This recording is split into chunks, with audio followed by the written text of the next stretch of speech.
This is an audiobook. Sit back, grab something to drink or eat, play this in the background, and enjoy.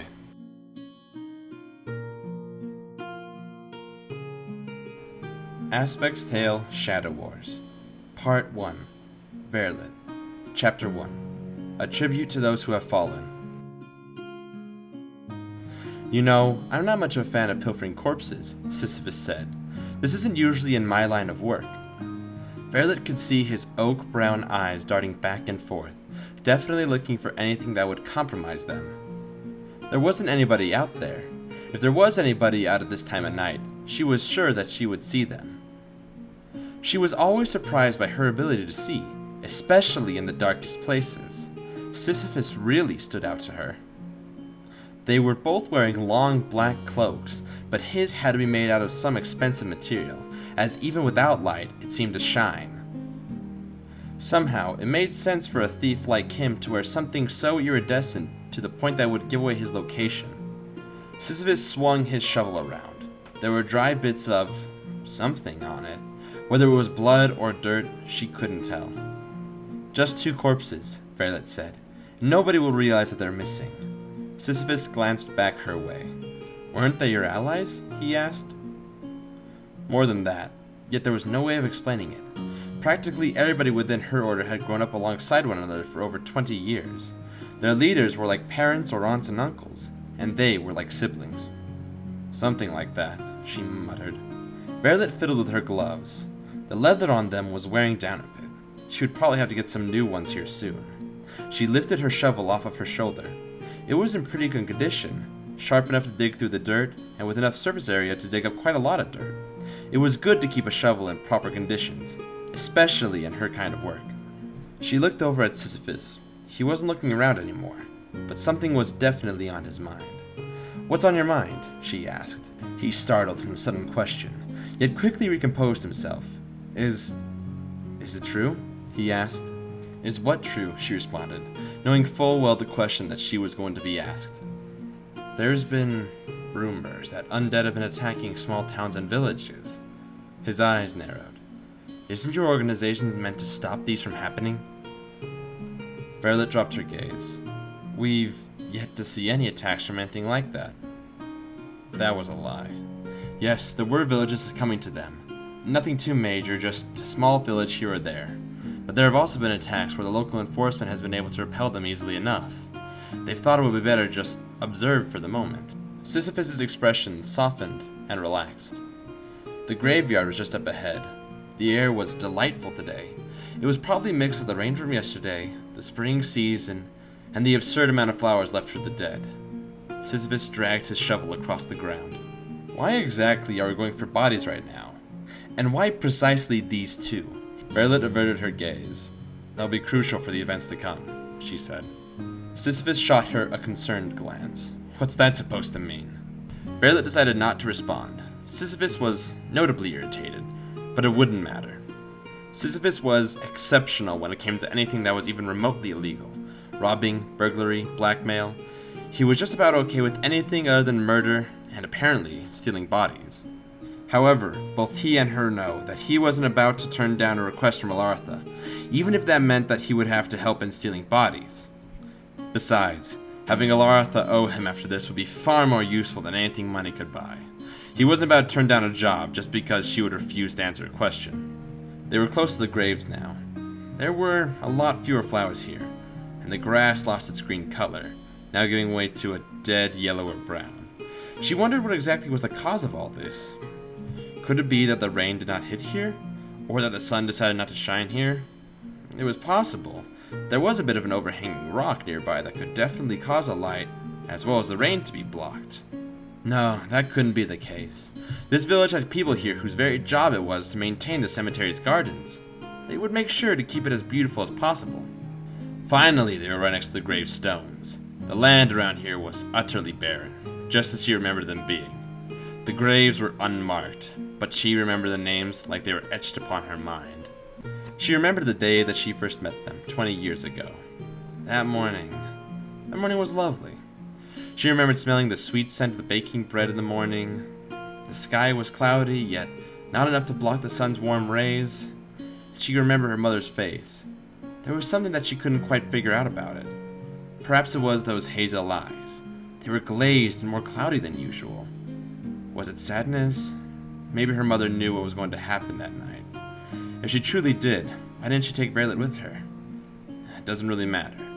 That would be the last time she would see her anyway. She couldn't remember who was attacking her village that night. Maybe it was bandits, maybe it was soldiers from a neighboring country. Either way, they were ruthless in their assault. It didn't matter who you were, an adult, an elder, or even a child. All of them were enemies that needed to be dealt with. She remembered being hustled out of her house by one of the local guards. "Hurry and follow the others," he shouted. Although his eyes were hidden by his plate helmet, she could tell that he was in genuine fear. He removed his hands from his chainmail glove and yanked her out of the house. There were many others running as well, some running with the guards, others running away somewhere into the wild. And some were running into the houses, at least the ones that were not on fire or not crumbled under stones. There was one boy that she saw. He had to be around 3 years old, half her age. He was sitting over a dead body, eyes staring vacantly. She didn't know if the body was his parent or somebody else. Whoever it was clearly somebody important to him. She remembered his name. It was forever etched into her mind. Celum. Celum. Verlate gasped a bit as she was standing over his grave. Sisyphus turned to view her.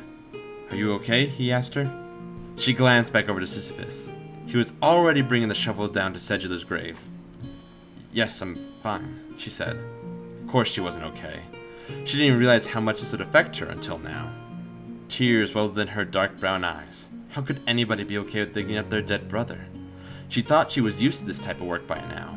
This wasn't her first time digging up a body, and she was no stranger to digging up the bodies of people that she once knew. She took a deep breath and pushed her shovel into the dirt below. Celum. His eyes kept flashing in her mind. What was that expression? Was it fear? Or was it something else? Emptiness. She finally knew how to describe it. The look in his eyes was pure emptiness. In an instant, he was pulled up by his arm and thrust alongside her. She could see past his eyes as if they were windows. Nothing was there. Pure, empty vessels. The building they were being hurried through was just up ahead, and was the only pure stone building erected in the entire village. It was a chapel. Ironic. They hurried through the enormous doors, and the few guards who accompanied them slammed shut the doors, locking the children and a few adults in the chapel. The adults accompanying them had barred the doors shut with whatever they could. Verlate scanned the room. The chapel was far bigger than anything she had ever seen before. There were rows of seats, enough to fit 100 or so people easily, and some glass panes on the chapel walls. All the walls were carefully laden with stone, with wooden pillars supporting it all. The kids in the chapel were either crying, rocking back and forth, or in utter shock. The kids had a few expressions: disbelief, fear, or plain emptiness. Celum was one of those pairs of eyes showing emptiness. Another boy was sitting right next to him. His eyes showed disbelief and something else. He wasn't sitting idly or crying, but she could see a tiny glimmer. Was he happy? Relieved? Either way, it seemed like he was trying to comfort Celum. She cautiously approached the pair of boys. The more lively one looked to be about 4 years old, 2 years younger than her. From where he was sitting, she had to have looked like a giant in his eyes. His eyes roamed up to hers. She sat beside the boy. He gave her a soft smile. Maybe he was trying to reassure her. "I saw a horse being born this morning," the boy said softly. "It was really gross, and it smelled awful." Celum looked ahead, eyes as empty as ever. She looked at the other boy.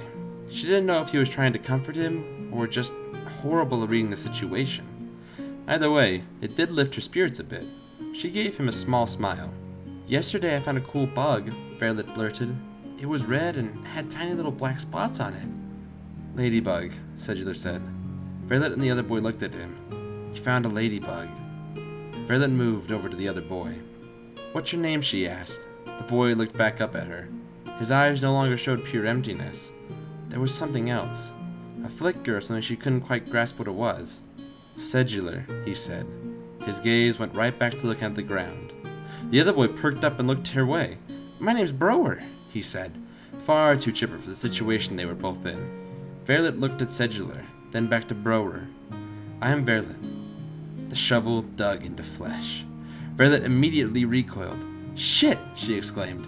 Sisyphus looked back at her. "What's up? What happened?" he asked. She started scratching the dirt away from Brower's grave. "I hit him with my shovel." Sisyphus set down the body he was carrying. "Hey, hold on a second." He ran over to Verlate and pulled her off the grave. "You're gonna hurt your wrists and hands." Sisyphus grabbed Verlate's shovel and started carefully digging away at the loose dirt. "I knew they meant more to you than you were letting on," he whispered. "Meant more to me than I ever realized," she thought. She never knew just how much both of them meant to her. Even when they died, she never realized it. Yet seeing them here did something to her. Maybe it was that she finally had a chance to grieve, if only for a moment. Sisyphus had nearly gotten Brower's body out of the ground. She wondered what his face looked like after just half a year of being buried. Celum didn't look too good when they pulled his body out of the ground. His body had most certainly decomposed a fair amount. His skin was rotting and had pockets of worms in them. There were patches of his skin where they were eaten out by insects as well. His hair was long, longer than when they had buried him. She wondered if the hair still grew after somebody died. Maybe. She never really noticed that on other bodies before, but she never really cared to look at their hair. The worst part about it, though, was his eyes. Those ocean blue eyes were gone. She wished so dearly to look into those eyes again. Sisyphus had finally pulled Brower's body fully out of the ground. He shared many of the same symptoms as Celum, even though he was buried for nearly half the time. His eyes, too, were missing. She felt a mix of so many emotions, and all of them overwhelming. Anger, fear, relief, sadness, happiness? She chuckled. Maybe the strongest emotion was happiness. Was this what people felt when they had a funeral? She never attended an actual funeral. It was always either mass graves or quick burials, like the one that happened here. Sisyphus noticeably relaxed after the bodies were finally dragged out from their graves. Verlate grabbed Celum's body and hoisted him over her shoulders. He was much lighter than she was expecting. Sisyphus grabbed Brower's body and threw him over his shoulders. She stared at the lifeless body for a few moments. She could almost envision him smiling. "Hey, you coming?" Sisyphus asked. Verlate shook her head. "Yes, I'll be following right behind you." The streets were utterly empty, which was quite surprising given how large the town was. Verlate gave a glance up to the gigantic stone buildings. She smirked. She was glad that many of the buildings being built now are made of stone, rather than pure wood. Sisyphus signaled to go left. She saw a lantern light from a distant building's window right in front of them. They were far enough away that they wouldn't be able to see them. She wondered what someone would be doing up at this hour. Maybe they couldn't sleep. Maybe their shift just ended at their workplace. Or maybe they had a child wake up in the middle of the night and they were trying to get to sleep. She followed Sisyphus left, down the alleyway. "Are you sure you know where you're going?" Verlate asked Sisyphus. She noticed the thief's pace slow. "My people and I were the architects for this village. I was there to oversee the blueprints. I know this place as if it were the back of my hand." He looked back at her. His gaze was strong and steady. He seemed almost proud of his work. That was enough confirmation for her. If anybody knew this area, it would be him. It wasn't long before they hit a small strip of homes. She noticed that many of the homes here were still wood. Even worse is that some of them had rot or were burnt and chipped. A few, unfortunate ones, had a combination of all three. There was trash littering the dirt streets, or on the sides of the roads. There were plenty of lights here too, along with people in the streets. "Why are we heading down here?" she asked Sisyphus. "Shouldn't we turn down a different path?" "Relax," Sisyphus said. "They're on my payroll. They ain't gonna do shit to us. You could have had one of these goons help us dig up the bodies." Sisyphus shot her a pompous gaze. "Yep." Verlate gazed at the people she was passing by. They all had sorts of different clothes on them. Some wore regular civilian clothes, mainly bits of cloth or leather. Others wore urban armor, like pieces of leather that offered protection, but not to the point that it would look suspicious, or that would hinder their movements. A few were wearing rags, probably beggars, she imagined. Although they all looked radically different from one another, one thing was common amongst all of them. Their eyes felt like they were burning her flesh with their gaze. He was only slightly relieved when they saw Sisyphus approaching. There was something else too, a certain familiarity with all of them. In an abstract way, they all reminded her of Celum or Brower. "What happened to all of them?" she asked. Sisyphus's gait shifted. He hunched his back forward and quickened his step. "They lost everything," he said through gritted teeth. She dropped her gaze. She knew exactly how that felt. "What all did they lose?" she asked. "You want a list?" he scoffed. "We were a small farming town at first, if you would believe. Then we found out we were sitting on a mine. Literally," he exclaimed, throwing his hands in the air. almost knocking Brower's body off of him. We were contracted to construct more buildings here, and in turn we would be paid a hefty sum of coin, as well as having massive homes, all paid for by our work. He shook his head. It truly was too good to be true. She remembered hearing about the Drunkard's Folly construction project. She had no idea that Sisyphus was a part of it, although she had never heard of him until the project was finished. What else happened? She asked. Sisyphus scoffed. What do you think happened? The mine completely dried up and we were completely shafted. They hired some cheaper company to finish what work was left and didn't give us anything in return. He chuckled. I bet they're feeling sorry for kicking us out now. The new company barely did any work. I bet they don't even have enough money to find another one. Verlate sighed. Sorry to hear about that, she said. I'm more sorry for the folks here, he said. I was always a bit of an outlaw, so my job's secure no matter what. But most of these people can't go back to farming, as most of the fertile land's been covered up by stone at this point. They were coming up on the end of the slums, back to the stone homes and cramped alleys. If Verlate ever felt like retiring, she felt like Drunkard's Folly might be a good home for her. If it ever gets finished.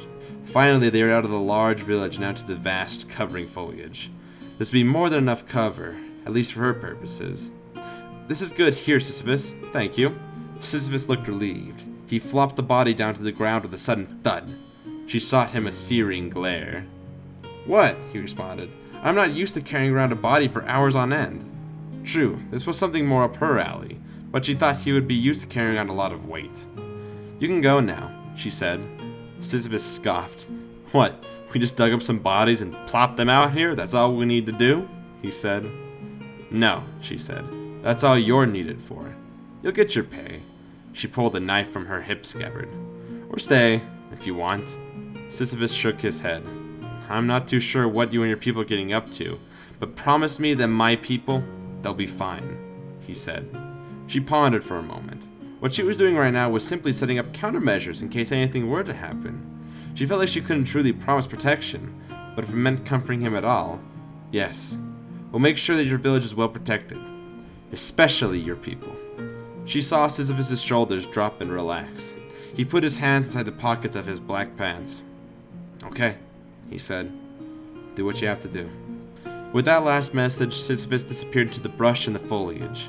Verlate waited until she could no longer hear the rustling of the bushes, just the wind breezing through the trees, along with the birds in the night making their calls. She looked at the bodies of Brower and Celum. Both of them looked like they've been through hell, and in a way they had. She felt pain swell in her chest. A part of her really didn't want to do this, but another part of her desperately missed them. She knew that whatever part of them returns wouldn't be how she remembered them, but it needed to be done. With their experience in life, they would make for excellent catalysts. Verlate closed her eyes in preparation of what was to come. She brought the knife to her palm and sliced it. There was no going back now. She dripped the blood over both of their bodies. She felt a cold shiver spread across her body, something that was both strangely foreign and familiar. She opened her eyes. The world was pitch black. She couldn't see, yet felt there were hundreds, if not thousands of eyes staring right back at her. Her breathing was shallow. Her arms hugged against her body, and her heart was racing. She knew this feeling all too well. She thought that she would be used to it at this point. She slowed her breathing and steadied her arms. She had to focus on her mission. She stood up as tall as possible and started walking forward. Well, what she assumed to be forward. In reality, directions were meaningless here. She felt very claustrophobic here, even though she has yet to find any sort of wall or object in her way. It wasn't long before she could see the two bodies of Celum and Brower right in front of her. The only two bodies that were visible. She knelt down and put her hands on both of them. At first there was nothing. Then she felt Celum breathing. She tried her best to remain calm. This place tries anything to get you to lose your nerve. There was no bringing them back. Not alive, at least. Then it finally happened. Black, worm-like beings burst forth from her hands and wrapped themselves around the bodies of Celum and Brower. And for the first time in many years, their eyes opened. She gasped for air. The sudden rush of colors, sights, sounds, and smells nearly made her vomit. She collapsed to the ground, her whole body aching. Had she done it? This was the same thing that happened every time, and yet she never really knew for sure. She stood back up. The bodies of Celum and Brower were still lying down, yet their eyes were open. She smirked and flicked her hand upward. Both of them shot upwards, surprisingly more agile than what she was expecting. They would both need to be modified, of course, but the base was very good. Broer, Sedular, she said. They both flicked their heads to look at her. We have work to do. Thank you for listening to the audiobook. If you liked it, feel free to give it a like. Please share it around. I always appreciate it. And I will see you again for the next chapter. Have a good one.